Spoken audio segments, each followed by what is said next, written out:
They write songs about eternal love. Poets immortalize the beauty of devotion that transcends time. But they don't know what eternity truly means. They don't know what it costs to love something that will inevitably turn to dust in your hands. My name is Raven Sinclair, and I am a vampire. I have walked this earth for 237 years. I have seen many things in this world. I have watched the world transform from candlelight to electricity, from horse-drawn carriages to flying machines. I have witnessed enough human lifetimes to fill libraries with their stories. And in all that time, in all those years of existence, I made one catastrophic mistake. I fell in love with a human.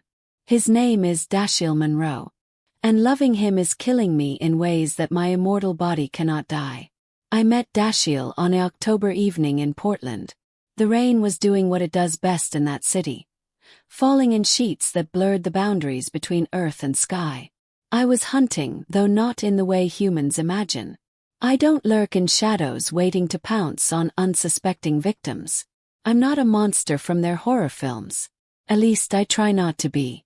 I was at a blood bank, one of the several establishments I've cultivated relationships with over the decades.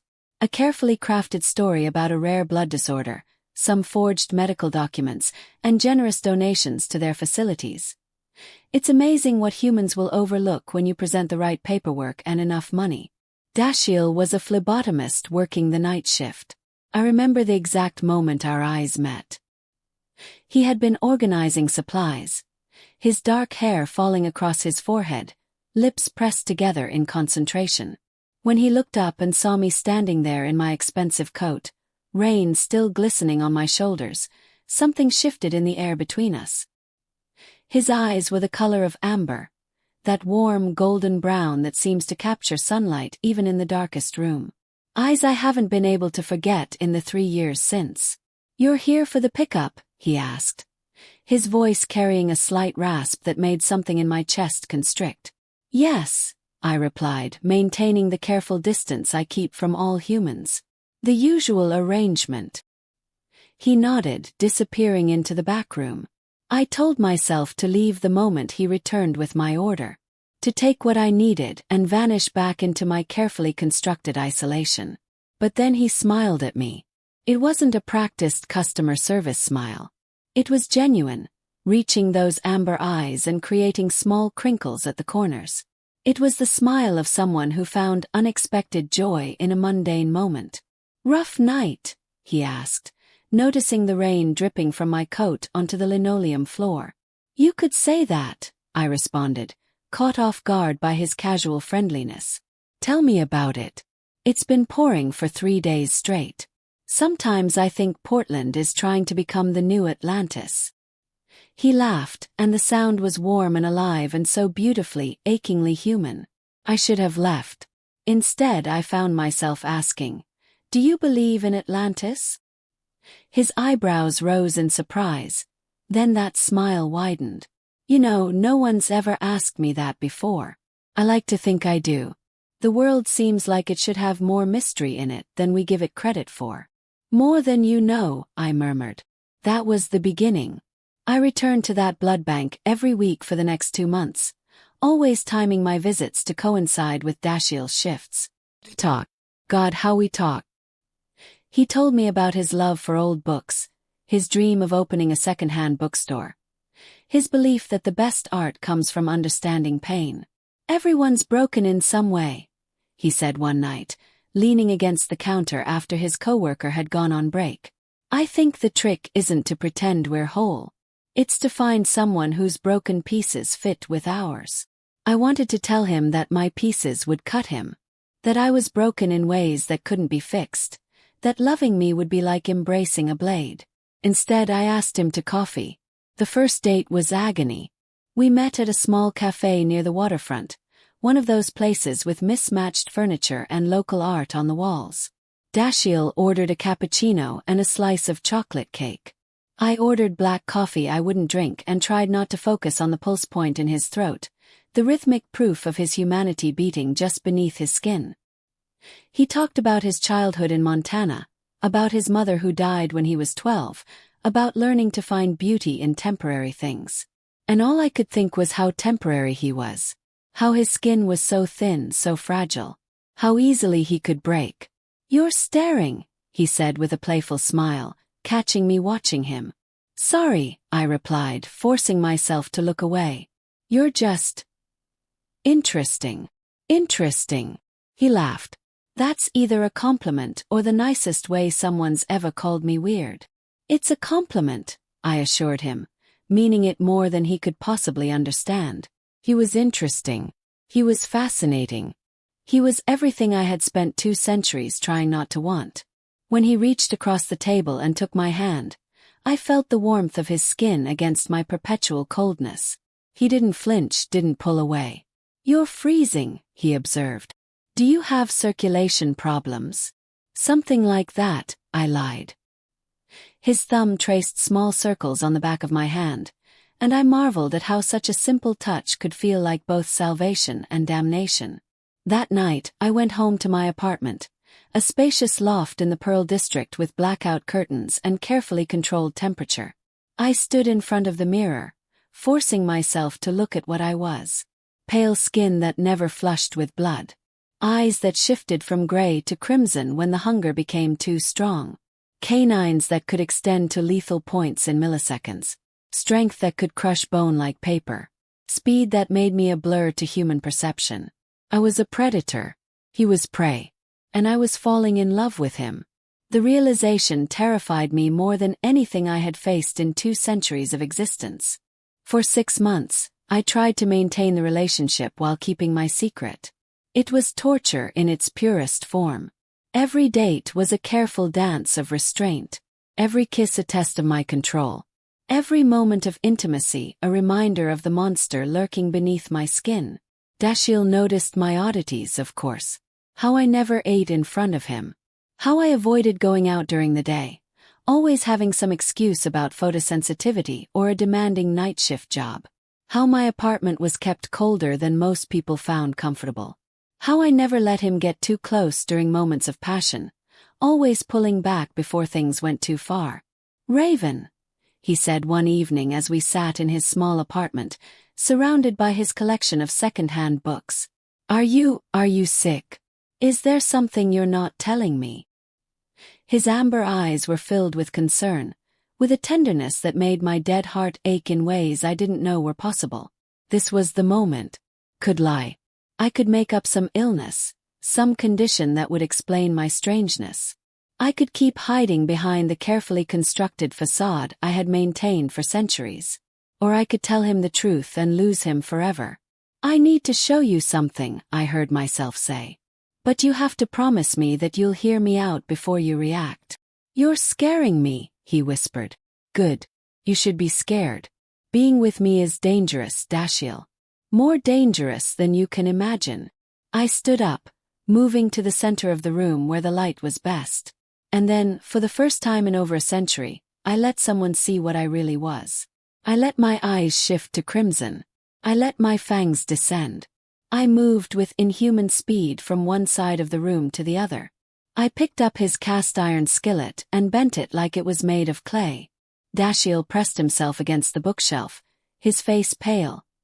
His heart racing so loudly I could hear it thundering in his chest like a drum. The scent of his fear-spiked blood filled the room, and I had to clench my fists to keep from losing control. What are you?" he stammered. "I'm a vampire," I said simply. "I've been one for 237 years. I drink blood to survive. I can't go out in sunlight. I'm stronger and faster than any human. And I am desperately, hopelessly in love with you." The silence that followed was the longest of my existence. Then Dashiell did something I never expected. He didn't run. He didn't scream. Instead, he took a shaky breath and asked, "Have you ever hurt anyone?" "Not in a long time," I answered honestly. "I feed from blood banks. I haven't killed a human in over a century. But the temptation is always there. Especially with you. Your blood. It calls to me in ways that terrify me. But you haven't hurt me. Not yet. But I could. So easily, Dashiell. I could drain you dry in seconds without meaning to. Every time I'm near you, every time we kiss, every time I hold you, I'm fighting every instinct I have." He was quiet for a long moment, processing what I had told him. Then he asked, "Do you love me? More than I've loved anything in 2 centuries. Then we'll figure it out," he said with that same beautiful naive human optimism that had made me fall for him in the first place. I wanted to believe him.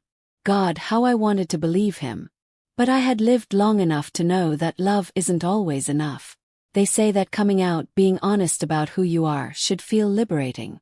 But my confession to Dashiell didn't free me. It sentenced me to a new kind of torture. The constant gnawing fear of what I might do to him. Every day became an exercise in control. Every moment together was walking a tightrope with his life hanging in the balance.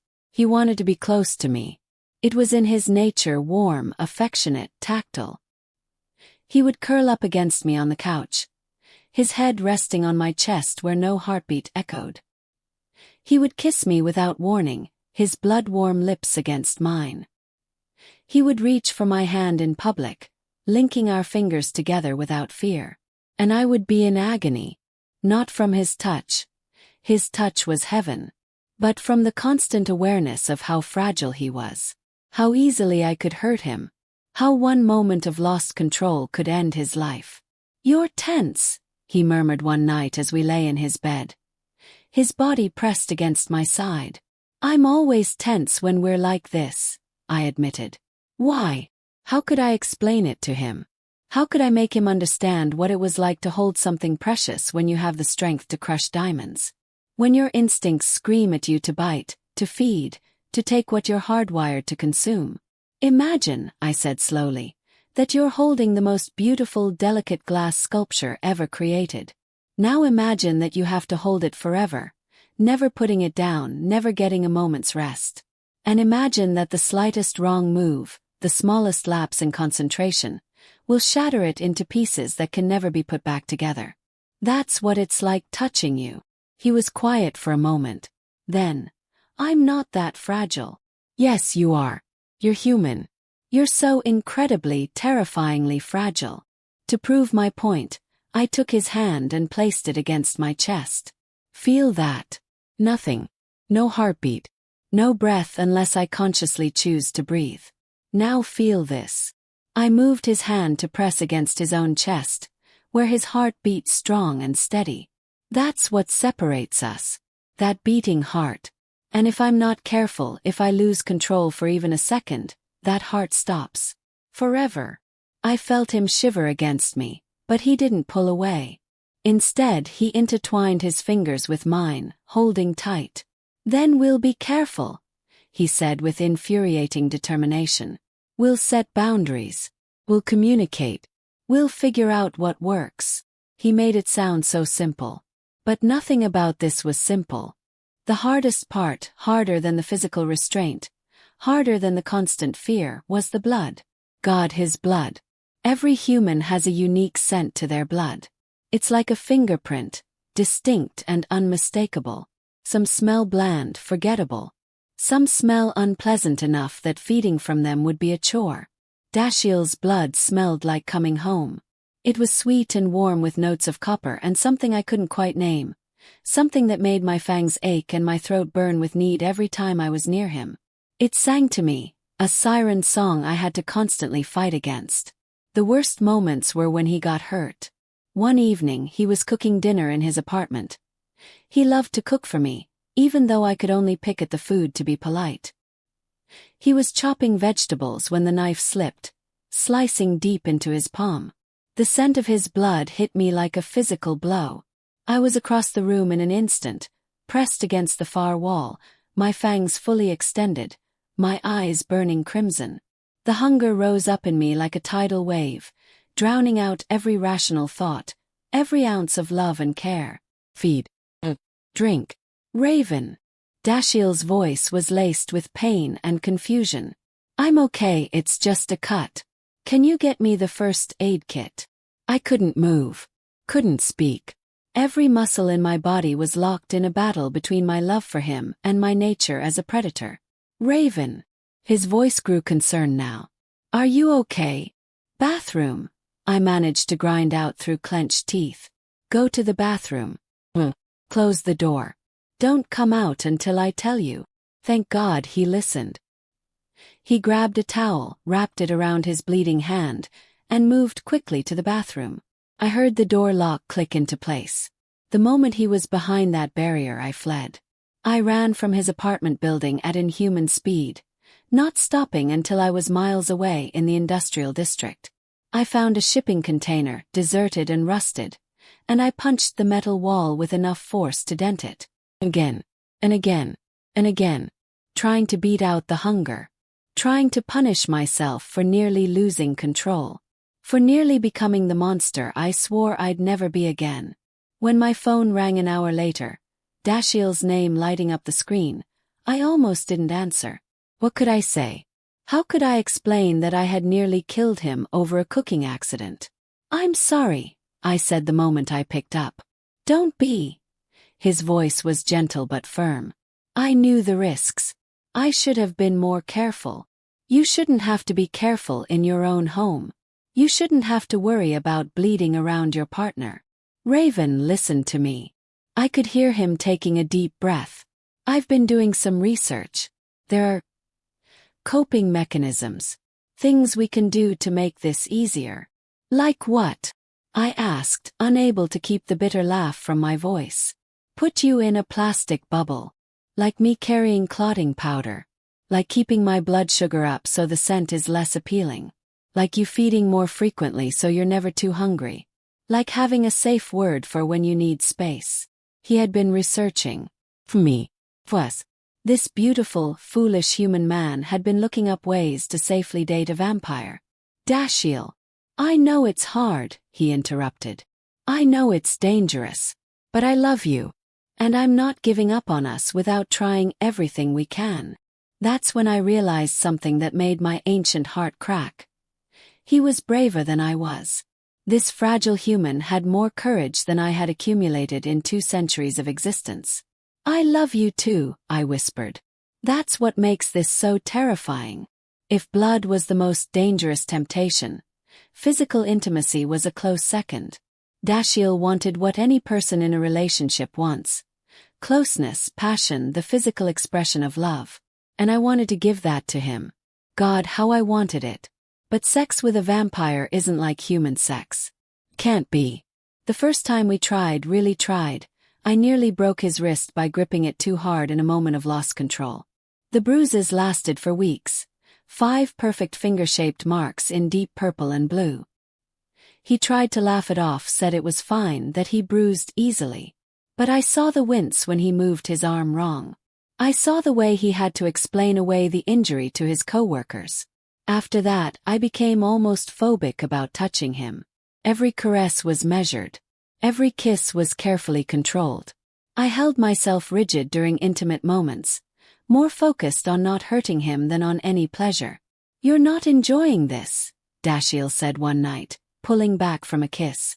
You're treating me like I'm made of glass. You might as well be, I replied. Do you know what I could do to you? I could crush every bone in your hand without meaning to. I could bite too hard and sever an artery. During orgasm, vampires lose control. Our strength spikes, our instincts take over. Could kill you, Dashiell. While making love to you, I could accidentally kill you. He sat up, running his hands through his hair in frustration. So what? We just never have sex. We stay together but never actually be together. I don't know, I admitted, the helplessness in my voice surprising even me. I don't know how to do this. I don't know how to love you the way you deserve to be loved without destroying you in the process. He looked at me then with those amber eyes, and I saw tears beginning to form. Do you regret it? Us. Every single day, I answered honestly.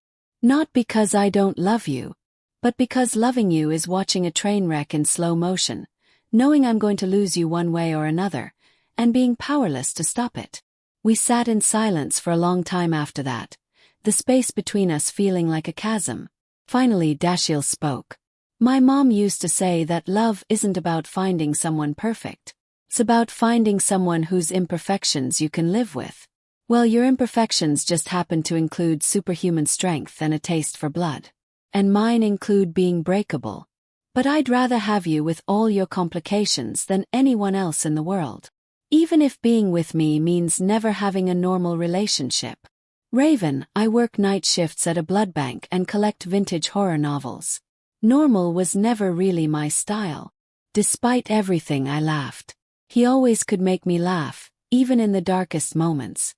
We found compromises. Intimacy became a slower, more deliberate thing.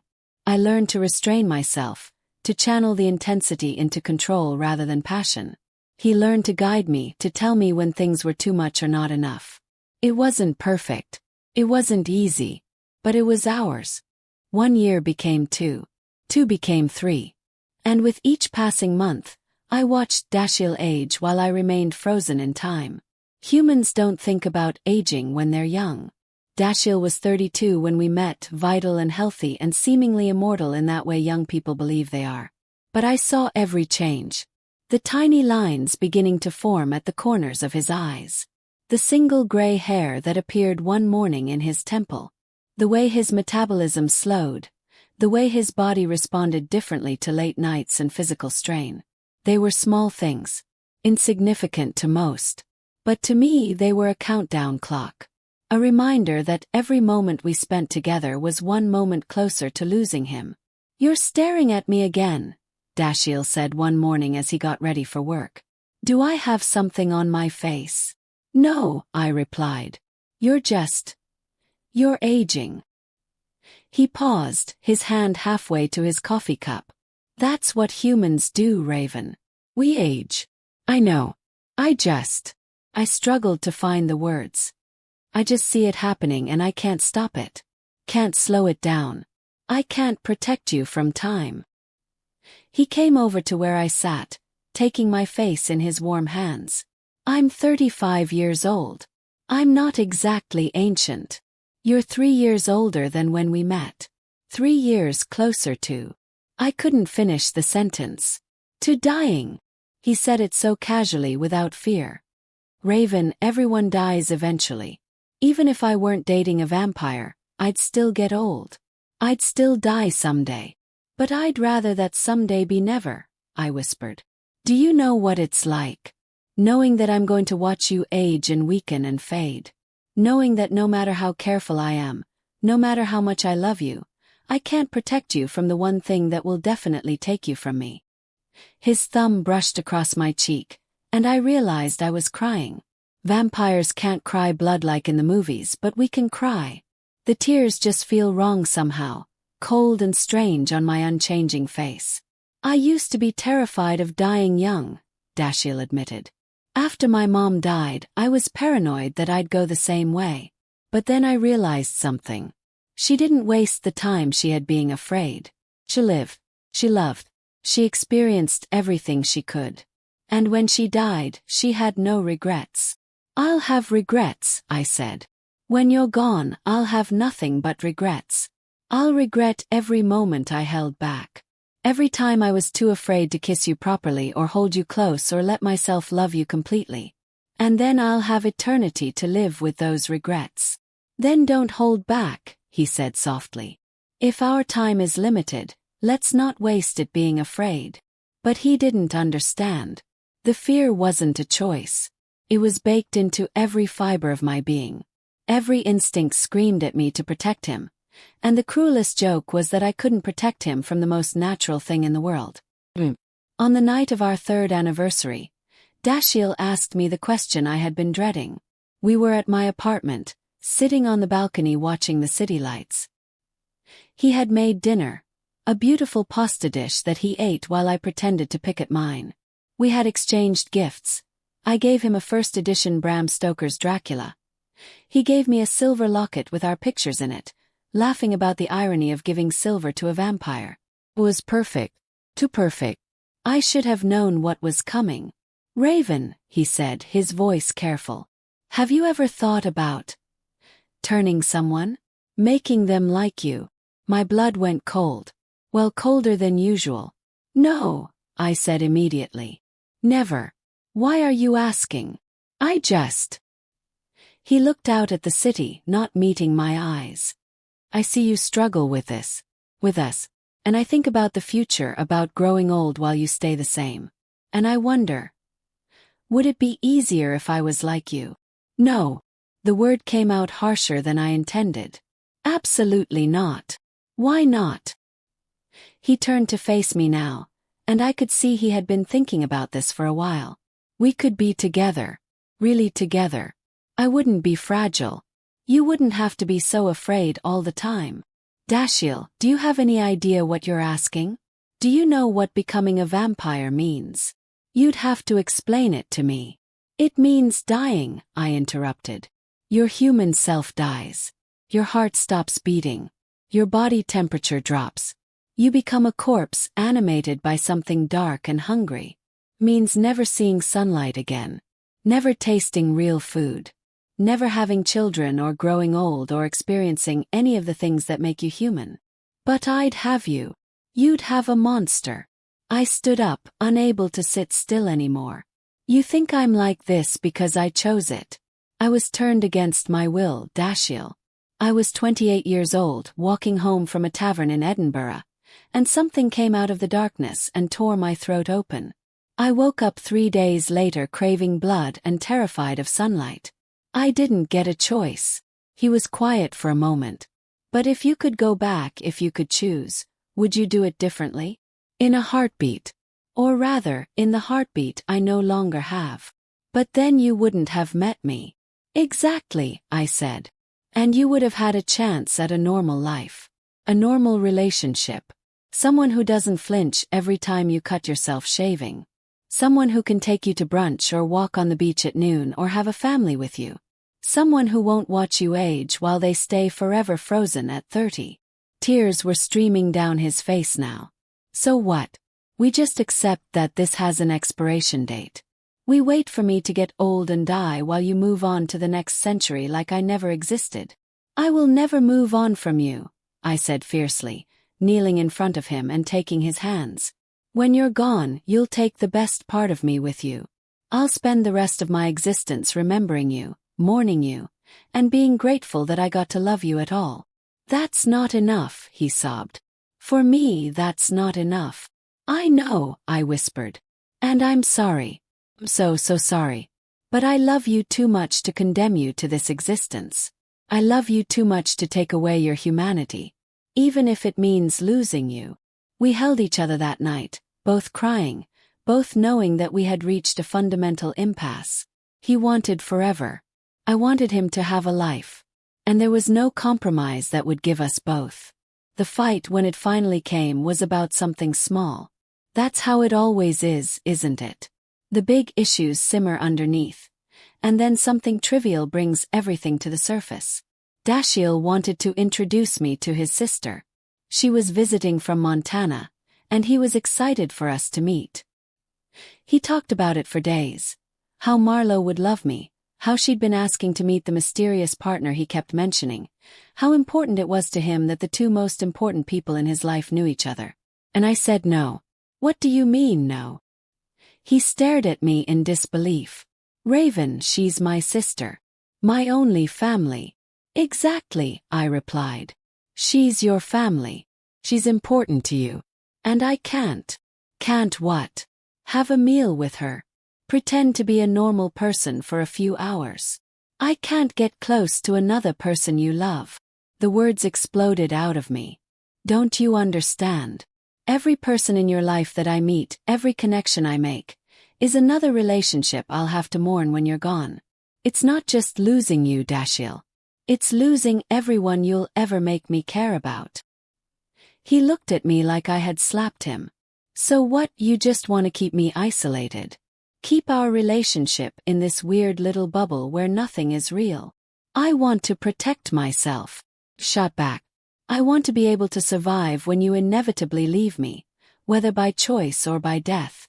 And I can't do that if I let myself care about your sister, your friends, your entire life. That's not love, Dashiell said quietly. That's cowardice. The words hit me like a physical blow. How dare you? No, how dare you? He interrupted, his voice rising. How dare you claim to love me while keeping one foot out the door? How dare you tell me I'm the one who's going to leave when you're the one who won't fully commit to this relationship? I'm protecting us both. You're protecting yourself, he corrected. You're so terrified of the future pain that you're creating pain right now.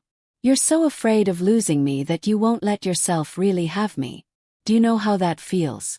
To love someone who's constantly measuring how much they're willing to invest in you because they're already planning for your funeral. I stood there speechless. 'Cause he was right. God help me, he was right. I have watched everyone I ever loved die, I said, my voice barely above a whisper. My parents, my siblings, my friends.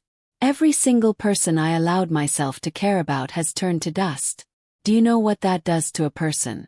Do you know what it's like to be the only constant in a world where everything else is temporary? Then why did you let me in, he asked. If loving humans is so painful, why did you start this relationship at all? Because I'm selfish, I finally admitted. Because for the first time in a century I felt something. And I wanted it even though I knew it would destroy me. Even though I knew I'd lose you. I wanted to feel alive again, even if it meant dying inside when you're gone. Dashiell wiped at his eyes. His expression a mixture of anger and heartbreak. I can't do this anymore, Raven. I can't be with someone who's already mourning me while I'm still alive. I can't be in a relationship where every decision is made based on minimizing future pain instead of maximizing present happiness. What are you saying? My voice cracked. I'm saying. He took a shaky breath. I think we need to take a break. I need time to figure out if this is really what I want. A love that comes with so many conditions and fears and limitations. Dashiell, please. No, he said firmly. You've spent 3 years telling me all the reasons we can't work. Maybe it's time I actually listened. He didn't call for 3 weeks. 21 days. 504 hours. I counted every single one. I threw myself into the only thing I could control. Feeding. I drank more blood than I needed, trying to fill the emptiness inside me with something, anything. I took longer walks through the city at night, watching humans go about their temporary little lives, feeling more separate from them than I had in decades. I went back to old habits, old haunts. I visited the places I used to go before Dashiell, when I was content to exist in solitude. But they all felt hollow now. He had ruined me for loneliness. On the 16th day I saw him. He was at a cafe near his apartment, sitting by the window with a book. Even from across the street, I could see the shadows under his eyes, the way his shoulders slumped. He looked tired. He looked the way I felt. I wanted to go to him. Wanted to walk into that cafe and tell him I was sorry, that I would try harder, that I would meet his sister and his friends and be a real part of his life. That I would take whatever time we had and make it enough. But I didn't. Because what if I was right? What if the kindest thing I could do was let him go? Let him find someone human, someone normal, someone who could give him the life he deserved. What if loving him meant leaving him? I stood there for an hour watching him read his book and then I walked away. It was the hardest thing I had done in 200 years. Marlo Monroe found me on the 22nd day. She tracked me down through the blood bank, through Dashiell's mention of my medical condition, through determined detective work that was honestly impressive for a human. She knocked on my door at sunset, and when I opened it, I saw a woman who looked like a female version of Dashiell. Same amber eyes, same determined jaw, same aura of stubborn kindness. You must be Raven, she said. I'm Marlo. We need to talk. I should have closed the door. Should have sent her away. Instead, I invited her in. She sat on my couch, looked around at my carefully curated apartment, the blackout curtains, the temperature controls, the complete absence of mirrors, and got straight to the point. He loves you, she said. And you're breaking his heart. I know, I replied. That's why I'm staying away. He deserves better. Bullshit, Marlo said bluntly. He deserves someone who fights for him. You know what he told me? He said you're afraid of loving him because he's going to die someday. News flash. Everyone dies. The question isn't whether you'll lose him. It's whether you'll have the courage to love him while he's here. You don't understand. I understand perfectly, she interrupted. You're immortal, right? That's the secret. And you think that means you get to keep everyone at arm's length because attachment is painful. I stared at her, shocked. He told you. He tells me everything. We don't keep secrets. She leaned forward, her amber eyes, so much like his, boring into me. Here's what I know about my brother. He's loved exactly 3 people in his entire life. Our mom, who died when he was 12. Me. And you. That's it. His capacity for deep love is limited and precious. And he chose to give it to you. So the question you need to ask yourself is, are you brave enough to accept that gift? Even though it comes with a timer. Even though losing it will hurt like hell. I've lost everyone, I whispered. Everyone I ever loved has died. So have I, Marlowe said. My mom is dead. My dad is dead. Dashiell will die someday too. And yeah, that's going to destroy me. But I don't regret a single moment I've had with him. The love is worth the loss. The joy is worth the pain. That's what makes us human. I'm not human. No, she agreed. But you're not dead either. Not really. You're just afraid. And I get it. Loss is terrifying. But you know what's even more terrifying? Surviving forever without ever really living. She stood up, preparing to leave. At the door, she turned back to me. He's going to be at Powell's Books tomorrow night. They're doing a late-night event for horror authors. He goes every year. If you want to fix this, if you want to really try, that's where you'll find him. But if you don't show up, if you let him go without fighting, then you're not the person he thinks you are. And you're not the person you should be either. I almost didn't go.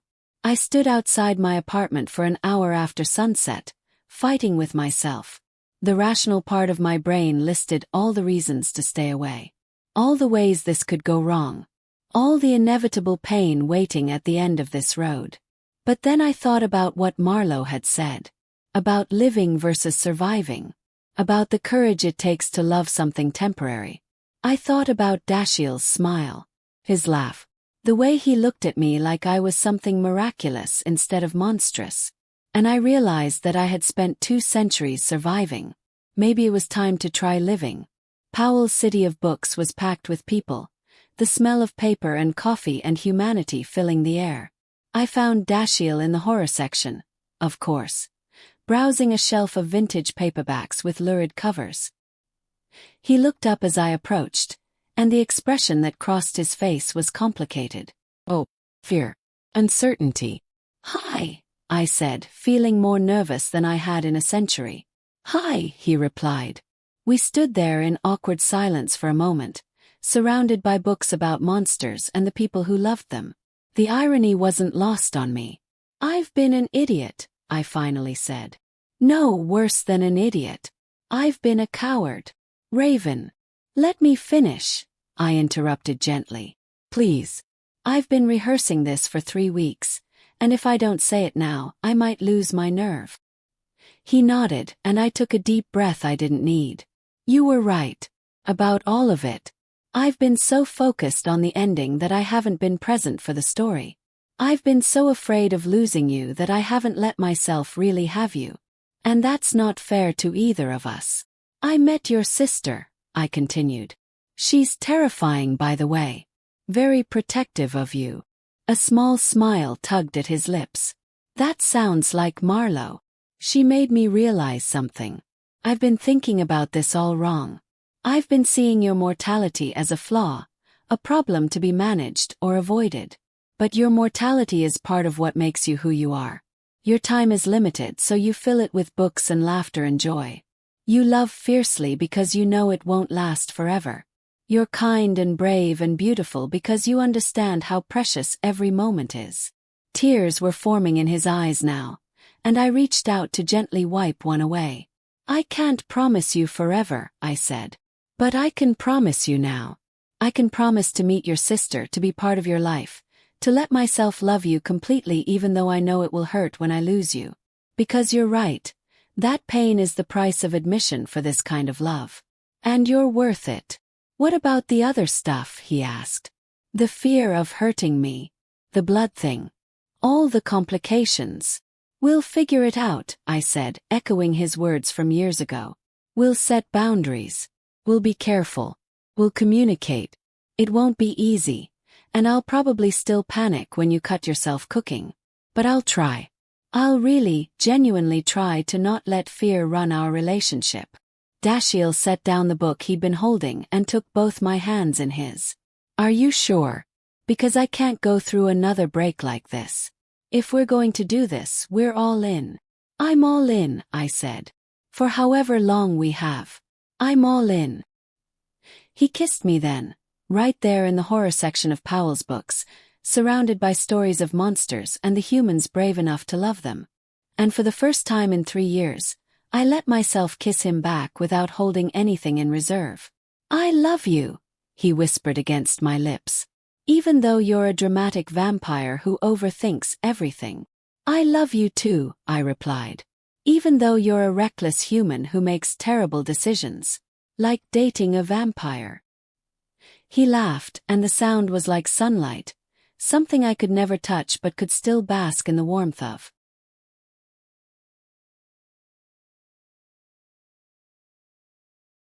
That was 2 years ago.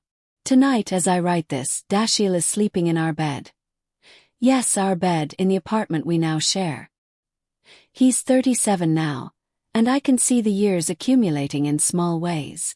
More gray hair at his temples. Deeper laugh lines around his eyes. A slight stiffness in his back when he wakes up. I see them and they still scare me. But I don't let that fear control me anymore. Last week, we had dinner with Marlo and her husband. I ate real food and pretended to enjoy it, and afterwards I fed from my blood bank supplies while they drank wine and laughed at my expense. We're planning a trip to Montana next month. Dashiell wants to show me where he grew up, introduce me to his childhood friends, share his past with me. Terrifies me. Every new person I meet is another relationship I'll have to mourn someday. But it also fills me with something I haven't felt in centuries. Oi. Not happiness, that's too simple a word. Oi. The kind that comes from choosing to be fully present in a moment even when you know it won't last. The kind that acknowledges pain and chooses love anyway. Is it still hard? God, yes. Every day is hard. There are moments when I have to leave the room because his heartbeat is too loud and his blood smells too good and my control is fraying. There are nights when I lie awake. Vampires don't need sleep, but I lie there anyway, and watch him breathe and think about all the ways I could lose him. Accident. Illness. There are arguments about the future. About my refusal to turn him. About his mortality. About what happens when he's too old to pretend our age gap is normal. About whether he'll want children, something I can never give him. About the day when I'll have to watch him die. Those conversations never get easier. But you know what? We also have movie nights where he explains the plot of films I'm too young to have seen but too old to not know about. We have inside jokes and shared memories and lazy Sunday evenings where he reads aloud to me from his favorite books. We have small moments of perfect contentment that I wouldn't trade for anything. Is loving a human hard? Impossible even? Would I change it if I could go back? Not for the world. Because here's what I've learned. The problem isn't that humans are fragile. It's that love makes us all fragile. It opens us up to pain and loss and heartbreak. Whether you're mortal or immortal, choosing to love someone means choosing to be vulnerable. The difference is that humans understand this instinctively. They know they're going to die, so they love anyway. They know everything ends, so they cherish what they have while they have it. It took me 200 years to learn what Dashiell knew all along. The sunset is no less beautiful because it doesn't last forever. The rose is no less precious because it will eventually wilt. And the love between a vampire and a human is no less real because it comes with an expiration date. So yes, loving him is hard. It's terrifying and frustrating and heartbreaking. But it's also the most alive I've felt in 2 centuries. And when the day comes, and it will come, when I have to watch him grow old and gray and eventually leave me, I'll have eternity to mourn him. But I'll also have these memories. These perfect, painful, precious memories of the time when a reckless human named Dashiell Monroe looked at a monster and chose to love her anyway. That will have to be enough. That will be everything. People ask me sometimes. Other vampires, the few I've met over the years, why I do it. Why I put myself through this torture of loving someone I know I'll lose. The answer is simple, even if the reality is complicated. Because he makes me want to be more than just a survivor. Because his warmth reminds me that even without a heartbeat, I'm not truly dead. Because in his eyes, I see reflected back not a monster, but a person worthy of love. Is it worth it? Ask me on the day I lose him, when the pain is fresh and raw and unbearable. Ask me when I'm alone again, with centuries stretching ahead of me and the memory of his smile fading slowly into the past. Ask me then, and I still think I'll say yes. Because I would rather have loved him and lost him than never known what it meant to feel this alive. Even if being alive means accepting that everything beautiful is temporary. Even if it means accepting that love, real love, always comes with the possibility of devastating loss. Even if it means accepting that sometimes, the hardest part of being immortal is watching the ones you love prove they never were. This is my burden as a vampire in love with a human. This is my gift as someone lucky enough to have been loved by him in return. This is my story. And I wouldn't change a single word.